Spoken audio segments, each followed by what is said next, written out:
항상 사랑하고 존경하는 시청자 여러분, 안녕하십니까? 하늘에서 재앙이 빗발친다. 데일리 재앙 브리핑입니다. 총선 이후 고공행진을 이어가던 문재인 대통령의 국정 수행 지지도가 6주 만에 50%대로 내려갔다는 여론조사 결과가 나왔습니다. 1일 여론조사 기관인 리얼미터에 따르면 5월 4주차 문 대통령의 국정 지지도는 전주보다 2.4% 내린 59.9%로 조사됐는데요. 리얼미터 지지도 조사 기준으로 문 대통령에 대한 지지도가 60% 아래로 내려간 것은 4월 3주차에 58.3% 이후 6주 만이라고 합니다. 반대로 국정 수행에 대한 부정평가는 전주보다 2.7% 오른 35.3%를 기록했습니다.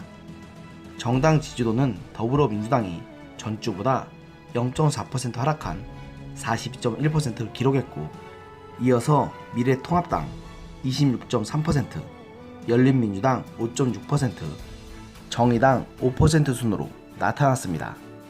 진짜 민주당 지지도든 문 대통령 지지도든 왜 이리 높은 건지 모르겠네요.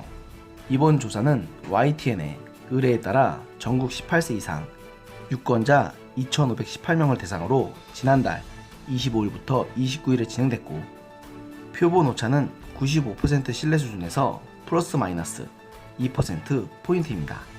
자세한 내용은 리얼미터나 중앙선거관리위원회의 홈페이지를 참조하면 됩니다. 아무래도 이런 지지율의 변동 추이는 최근 정계의 가장 뜨거운 감자였던 윤미향 의원과 관련된 온갖 논란 등이 악재로 작용한 것으로 풀이됩니다. 지난 29일까지인 해명 기자회견 때 보셨듯 윤 의원은 그야말로 철면피라는 말이 딱 어울리는 사람이라 할 수 있겠는데요. 사실 저는 이런 사람을 국회의원으로도 인정하고 싶진 않기 때문에 솔직한 마음으로는 그냥 윤미향 씨라고 부르고 싶습니다만, 어쨌든 공식적으로는 국회의원 신분이니 이 방송에서는 윤미향 의원이라고 칭하도록 하겠습니다. 어쨌든 이런 윤미향 의원도 결국 21대 국회 임기가 개시되면서 정식으로 국회의원이 됐는데요. 이에 따라 보좌진 구성을 일부 마쳤다고 합니다. 1일 국회에 따르면 윤 의원은 국회 사무처에 보좌진 5명을 등록했다고 하는데요. 윤 의원은 1일 오후 현재 기준으로 보좌관 1명과 비서관 2명, 비서 2명 등으로 구성됐다고 합니다. 그런데 이 보좌진에는 극자 성향의 NL 개통 언론인 통일뉴스 기자와 윤 의원이 대표로 있던 정대협의 간부 출신 인사들이 포함된 것으로 알려져 있습니다. 먼저 보좌관을 맡은 조모 씨는 통일뉴스 기자 출신인데요. 이 매체는 윤 의원 인터뷰와 정대협, 정의경 연대 관련 기사를 오랫동안 썼던 것으로 알려져 있습니다. 심지어 조 씨가 쓴 기사 중에는 모금을 독려하는 내용도 있었다고 합니다.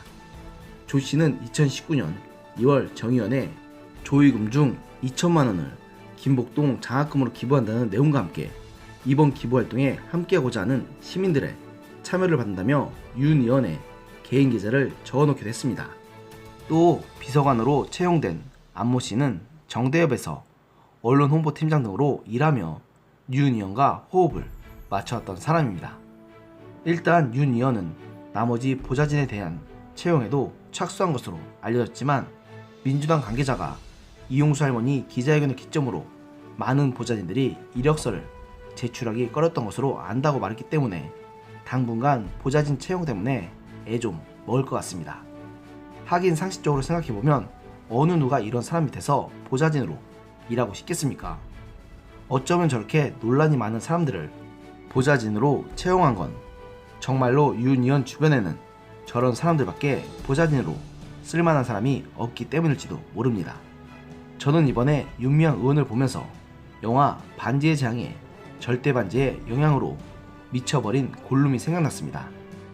원래 평범한 호빗이었던 골룸은 우연한 기회에 절대반지를 얻고 오랜 세월 영생을 누리지만, 그 영향으로 인해서 인격은 그야말로 뒤틀리고 마는데요.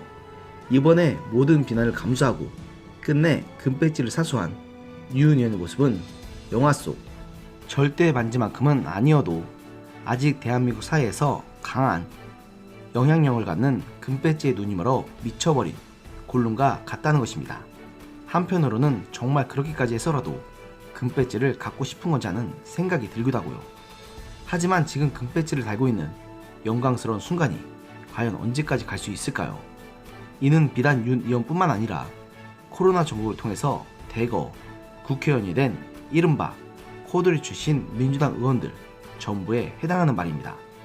그리고 민주당 사람들이 확실히 17대 국회 때 열린민주당의 행태에서 배운 게 아무것도 없는 것처럼 보입니다. 오늘의 영상은 여기까지였습니다.